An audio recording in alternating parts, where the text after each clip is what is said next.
Alrighty, boys and girls. Today, I'm going to share with you a picture book because sometimes it's the greatest way to kind of attack things.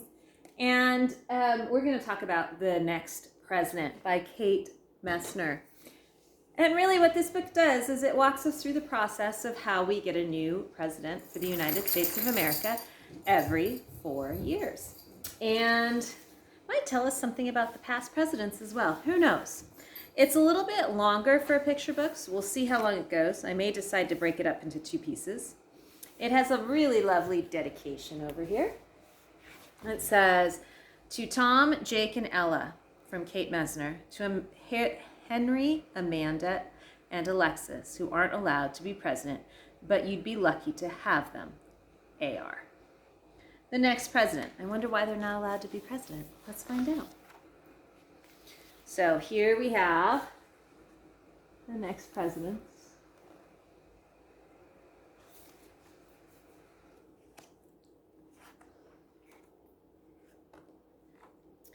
No matter when you read this book, there's only one right answer to that question because, name the President of the United States. So hopefully you know who that is right now. Let me try that again. No matter when you read this book, there is only one right answer to that question because America only has one president at a time. But no matter who holds the job right now, the presidents of tomorrow are always out there somewhere. Some already know they'd like to run the country one day. Some are learning how government works as members of Congress or representatives in state, local, or student government. And some don't have a clue yet that one day they'll be president. And I love that idea that they're already out there somewhere. They could be in that stroller you walk by.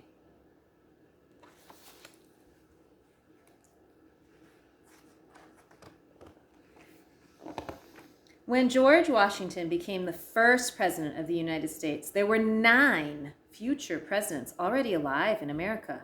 4 of them were working alongside Washington in the nation's new capital.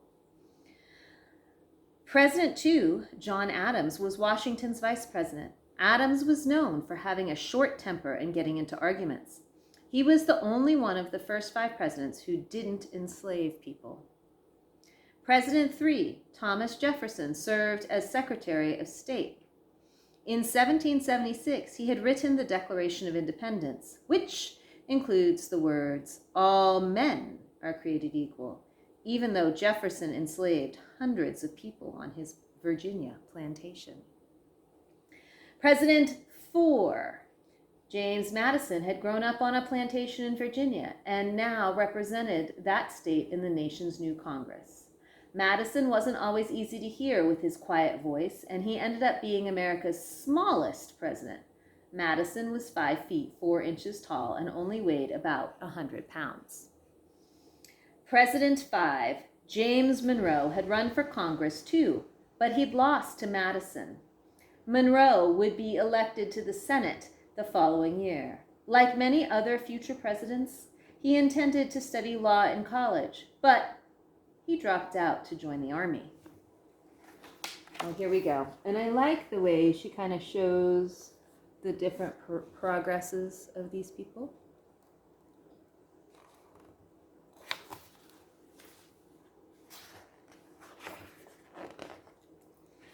Let's see if I can turn just one page, these thick pages. In 1789, at the time of Washington's inauguration, Presidents 6 and 7 were both practicing law. President 6, John Quincy Adams, was about to open his own legal practice in Boston. As a boy, he traveled overseas with his father to ask France for help during the Revolutionary War. President 7, Andrew Jackson, was living in a boarding house in Nashville. Jackson was the son of Irish immigrants. His father had died before he was born, and he'd grown up with a reputation as an outsider with a furious temper. While Presidents 8, 9, and 12 were all kids, Presidents 10 and 11 hadn't been born yet. President 8, Martin Van Buren, was 7 years old helping with chores on his parents' farm in Kinderhook, New York. President 9, William Henry Harrison, was 16 years old and studying medicine.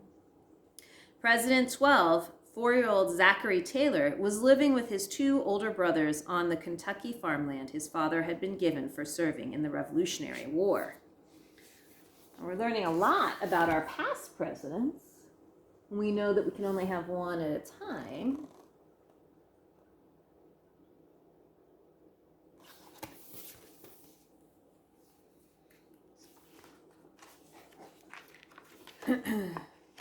Snapshot.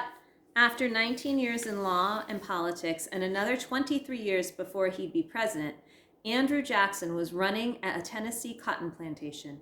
He'd been in fights and duels before, but this time it was more serious. It all started when a man named Charles Dickinson accused Jackson of cheating on a horse bet and insulted Jackson's wife. Dixon fired the first shot and it hit Jackson close to his heart. But before Jackson fell, he fired back, killing Dickinson. The bullet that hit Jackson was too close to his heart for the doctor to remove, and Jackson would carry it with him all the way to the White House in 1829. Snapshot. 33 years before he would be president, Abraham Lincoln was on his way to New Orleans working on a Mississippi riverboat full of farm produce. Lincoln cooked, navigated, and did whatever else was needed to help out. So it's pretty neat, the diversity of our first founding fathers and what they did and how they worked. Very different to some of the common jobs today.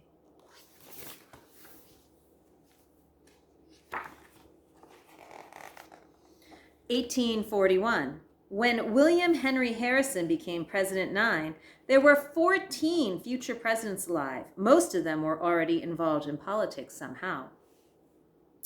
President 10, John Tyler, had worked as a lawyer, congressman, and senator before he was elected to be Harrison's vice president. Some historians have called Tyler the accidental president because he had to take over when Harrison died of pneumonia just 31 days into his term. President 23, little Benjamin Harrison, who was 7 years old, wasn't actually there for the inauguration, but probably wished he could have seen that moment. He must have been proud when his grandpa, William Henry Harrison, took the oath of office. President 11, James K. Polk, had a setback that year. He had been governor of Tennessee, but didn't get reelected. He lost to a 6'2", 125-pound man with the nickname Lean Jimmy Jones. Polk didn't give up on politics, though. He started talking with people about his desire to be nominated for vice president. And little Zachary Taylor, President 12, was grown up and serving in the military now. Busy, busy, busy, busy.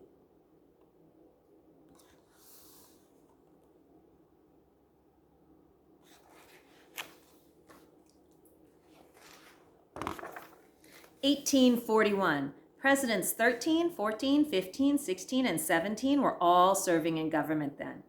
President 13, Millard Fillmore, who'd grown up as a quiet bookworm in central New York, was in Congress. President 14, Franklin Pierce, had been serving as a senator, but left Washington in 1841 to go home to New Hampshire at his wife's request. President 15, James Buchanan, was in the Senate in 1841. 16 years later, he would become the only president who never got married. President 16, Abraham Lincoln, was serving in the Illinois legislature then. He'd done lots of other jobs before that. As a young man, Lincoln built things, sold groceries, did farm chores, and rowed a ferry boat. And President 17, Andrew Jackson, was elected to the state senate in Tennessee. He'd moved there with a cart and a pony way back in 1825, after he ran away from the tailor to whom he'd been apprenticed.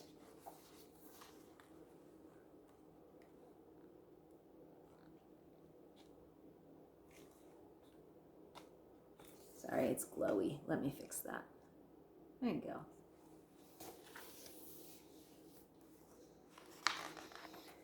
(1841). President 18 and 19 were both in college in 1841. President 18, Ulysses S. Grant, was attending the United States Military Academy at West Point, preparing for his time in the armed forces. President 19, Rutherford B. Hayes, was studying at Keaton College, preparing for a career in law. He had a reputation as a pretty good cook, even though cooking in student rooms was against the rules. Presidents 20, 21, and 22 were all busy growing up. President 20, James Garfield, was working on an Ohio farm with his brothers and his mom. President 21, Chester A. Arthur, was in school, but he moved around a lot with his father, a preacher who traveled from town to town. President 22 and later President 24, Grover Cleveland, also had a dad who was a preacher. His family traveled from church to church too. Whenever he could, he snuck away to fish. For President 23, see page 14. Okay. So let's see. Page 14 was back of this away. Little Benjamin Harrison was President 23. And he wasn't at the inauguration of William Henry Harrison. Now, back here. Snapshot. After serving in the Illinois General Assembly and losing a race for U.S. Senate, Abraham Lincoln finally made it to the White House and brought along 2 goats, Nancy and Nanko. Nancy used to get in trouble for eating blossoms off the flower beds. Lincoln wasn't the only president with a panache for pets. Warren Harding had an Airedale named Laddie Boy, who used to attend cabinet meetings with the president. When Calvin Coolidge was in the White House, Mrs. Coolidge had a raccoon named Rebecca that she took for walks on a leash. And then there was William Johnson, hippopotamus, nicknamed Billy, a pygmy hippo the president received as a gift in 1927.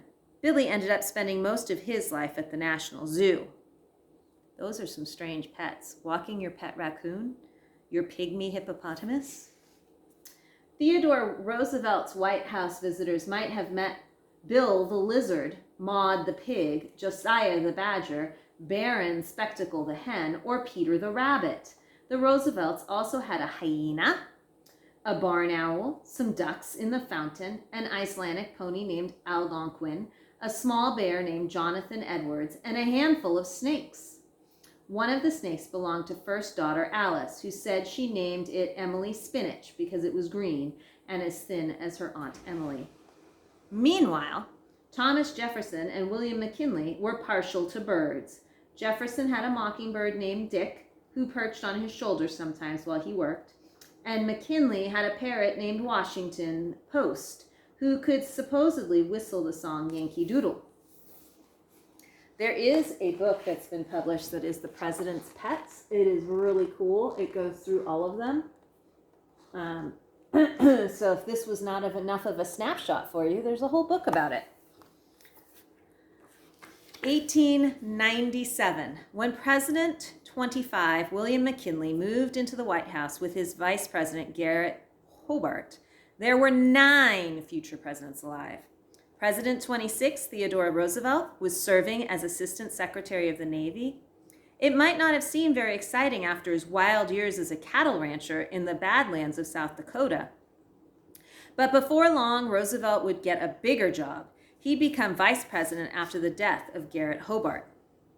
President 27, William Howard Taft, was serving as a judge and teaching at the University of Cincinnati Law School. Taft was a big man who had a reputation as a fighter and a wrestler when he was growing up. Other future presidents were busy with different jobs. President 28, Woodrow Wilson, was teaching at Princeton University and liked to ride his bike around campus. President 29, Warren G. Harding, was running the Marion Star, an Ohio newspaper he'd purchased with 2 friends. President 30, Calvin Coolidge, was working as a lawyer in Northampton, Massachusetts. He learned all about hard work helping out on his father's general store when he was a kid. He'd worn his hair on the long side in college, but he had it cut shorter when he took the job in law and realized what serious work he would be doing. President 31, Herbert Hoover, had studied engineering in college and was managing a gold mining operation in Australia. Wow. The diversity of their work is just kind of cool.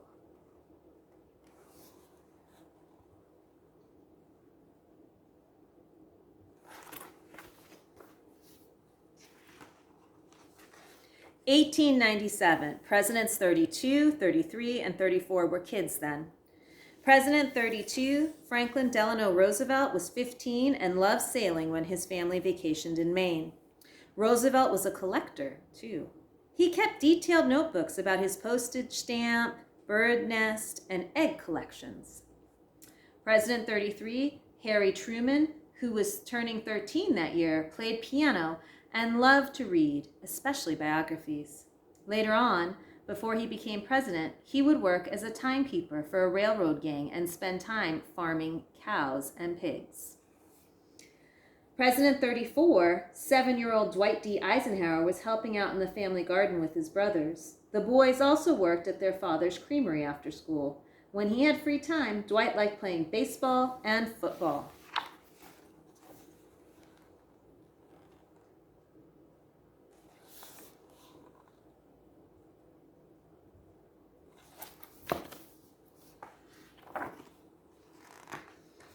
Snapshots. Theodore Roosevelt wins the prize for president who had the most adventures on his way to the White House. After he finished law school, he took off for Europe and climbed the Matterhorn in the Alps. He moved out west for a while, bought a ranch in South Dakota, and spent his time riding, roping, and hunting. Even after Roosevelt became vice president in 1901, he snuck off to explore. He was climbing Mount Mercy, the tallest peak in the Adirondacks, when a messenger arrived to tell him that President William McKinley had taken a turn for the worse after being shot by an assassin in Buffalo. Roosevelt left for Buffalo the next day, but McKinley died before he got there. Roosevelt was sworn in as president before he could even unpack his bags. At 42, he became the youngest president to take office.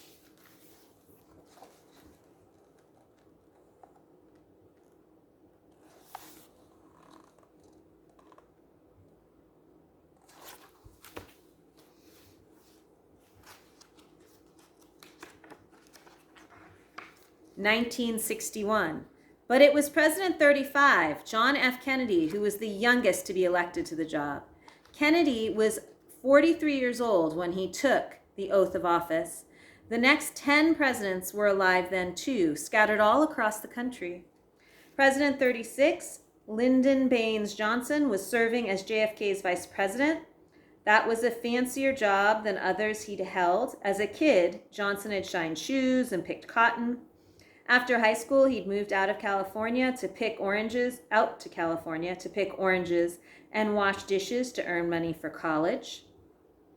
President 37, Richard Nixon, has served as vice president under Dwight D. Eisenhower and hoped to be president next. But he lost the 1960s election to Kennedy.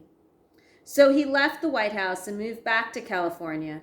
Many people think our nation's first televised debates had a big role in Nixon's defeat. TV was new then.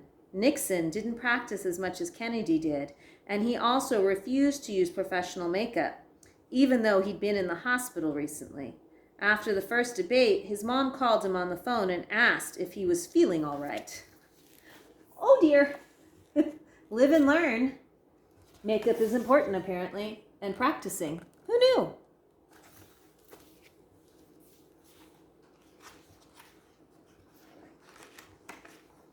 (1961).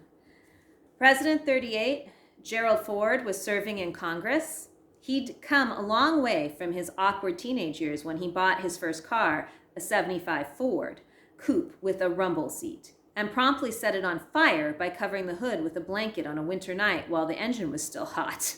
Whoops! President 39, Jimmy Carter, was running a peanut farm in Georgia and serving on his local school board.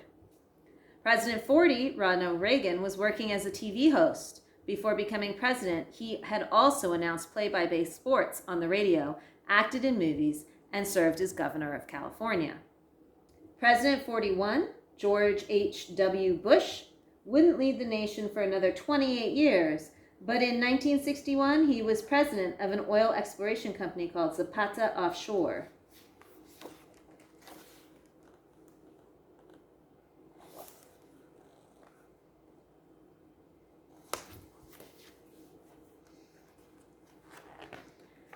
1961.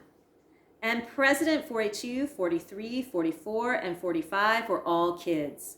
President 42, Bill Clinton, was 15 years old and going to school in Arkansas, where he loved debate and playing tenor saxophone. In 1963, he would be chosen as a delegate to Boys Nation, where he'd meet President Kennedy and shake his hand.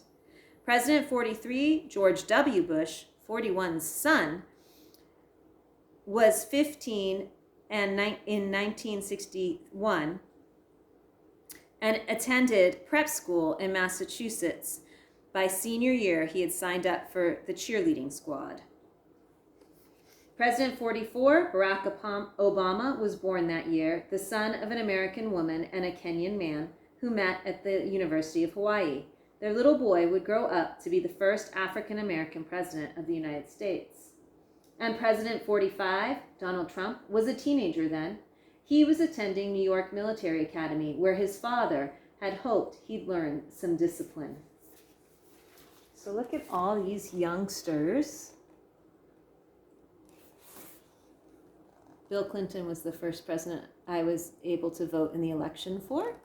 And so all of these after that, I got to vote for as well, or not, as the case may be. And where is the next president now? It's exciting to think about, isn't it? The truth is, Americans' earliest presidents weren't all that different from one another. Most were wealthy, white, Protestant men who might have been surprised if they'd been around to see a Catholic or an African-American man elected president, or a woman nominated by a major party for the highest office in the land. But all those things have happened because America is always changing. And it is changing now. When voters choose the next president, they won't look to the past, but to the future and the ever-hopeful vision of what America could be. So where is the next president? At least 10 of our future presidents are probably alive today. If we go by the odds, 3 of them are likely serving in government somewhere already. 1 is in college or in the military. 3 probably have other jobs, perhaps practicing law, building things, teaching, running a business. And at least 3 of our future presidents are kids. What are they doing right now? So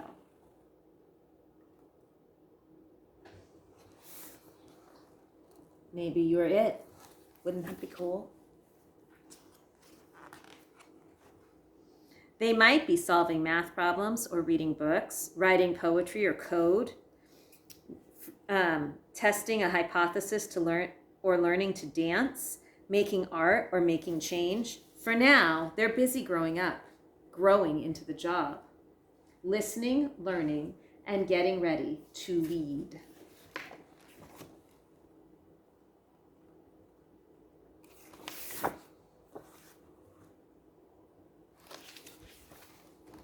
So I think you can also move on to looking at different presidential birthplaces by this map. That's kind of this type of graph. And then there's presidential requirements.